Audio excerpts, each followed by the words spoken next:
The Calgary Flames have had their fair share of problems in the 2023-24 NHL season. From lack of scoring to lack of chemistry to trade rumors infiltrating the dressing room and hurting the players themselves, there's no denying that this Flame season hasn't been fantastic in a lot of ways, and they are once again going to miss out on the playoffs. But with just 10 games remaining, there's a golden opportunity for the Flames to fix certain problems, and there's a major one going into tonight that they're really trying to address.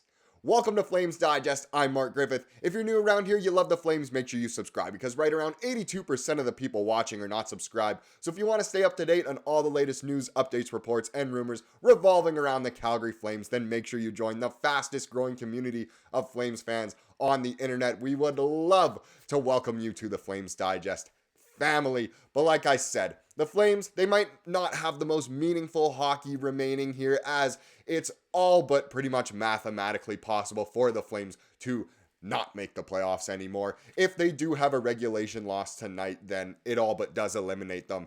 There would be literally the craziest thing ever if they were still to make it. But pretty much a loss tonight and a couple wins by some other teams would eliminate them. But that does mean that they can fix some problems. And the Flames, you know what? The Flames are fixing a problem here. And it's a problem that has been ongoing for more than just this season. It dates back to last season, pretty much since Gaudreau and Tkachuk left, and it has been the power play. Now, the Flames aren't directly, making a huge change here and either firing the power play coach and getting rid of Savard. I mean, sure, he hasn't been great as the Flames power play coach over the past couple seasons, but there's no denying that the Flames don't have the most star power either on the power play. But at least going into tonight, the power play units do look a little bit different. And that's great news because the Flames power play has a lot of potential. So here from Pat Steinberg, these were the power play units today at the morning skate. So the power play one, Kadri, Kuzmenko, Sharangovich, Huberdeau, and Weegar. That is great. That is what the power play one should be for the remainder of the season because that is where the star power is.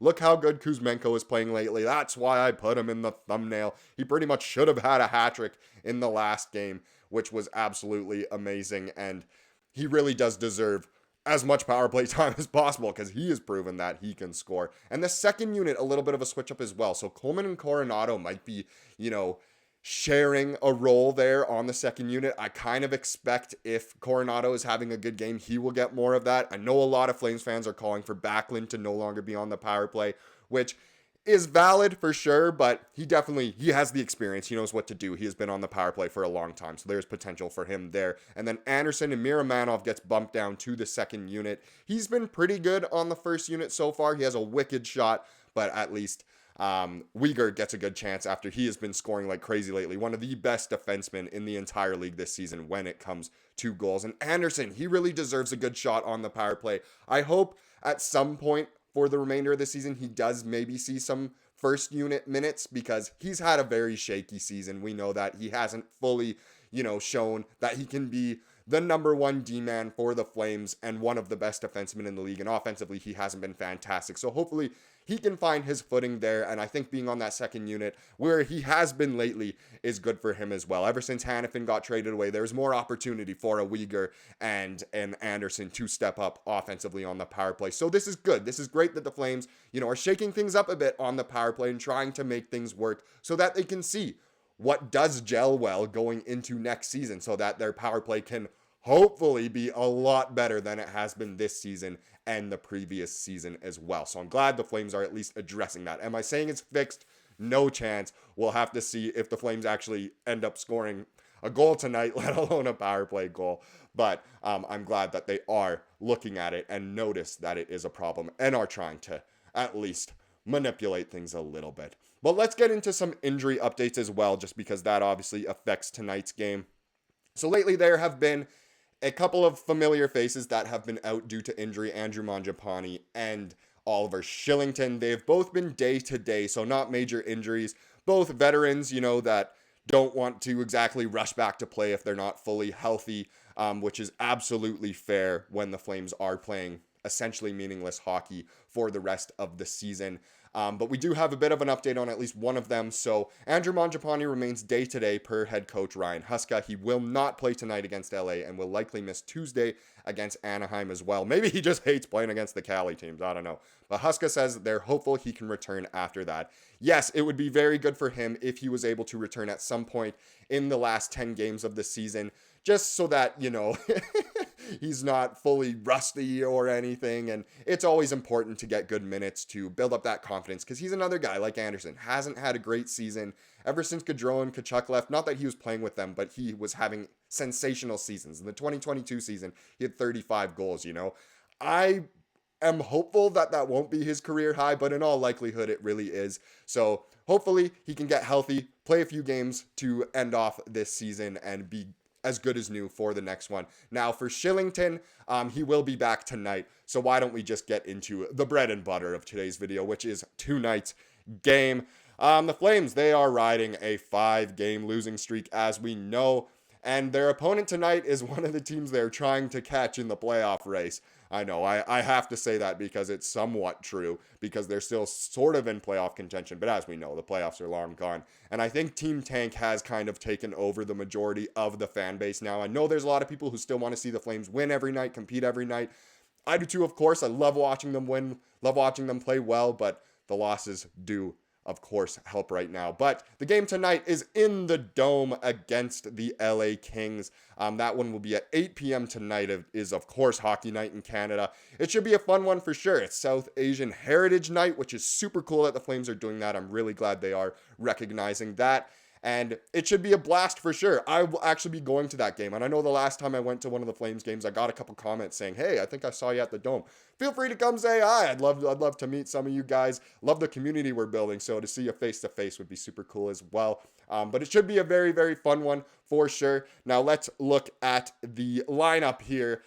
So this was the morning skate against LA. So the forward lines, pretty much the same as the last game. Coronado, though, with Sharangovich and Zary. That is, wow, that's a fun line for sure. Huberdeau going with Backlund and Coleman now.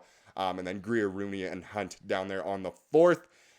The defensemen, all of Andersson, Weegar, and Shillington split up. So Andersson with Hanley, Weegar with Miramanov, and Shillington with Pahal. And then the big thing there is that Jacob Markstrom will be in net tonight. I know a lot of Flames fans want Dustin Wolf in, and it makes perfect sense for him to get that NHL experience, but I guess you can't be playing him every single game. And after a shaky one he had over in St. Louis, I think it's good that Markstrom gets minutes as well. It's very important for him to play too, especially if he is to continue his career in Calgary. I think he wants to get comfortable again playing here and just be good with the organization, and getting some big wins, or at least some very good statistical games, could be very, very vital for that. So it's good that Markstrom's in. I know a lot of people want Wolf, which is absolutely fair, but either way, I'm sure the Flames know what they're doing. I don't think Wolf is upset about it, and I'm sure Markstrom will be happy to be playing as well. The only thing is that LA is obviously a better opponent, and I think a lot of people want Wolf to play against the better opponent so that he can get even more vital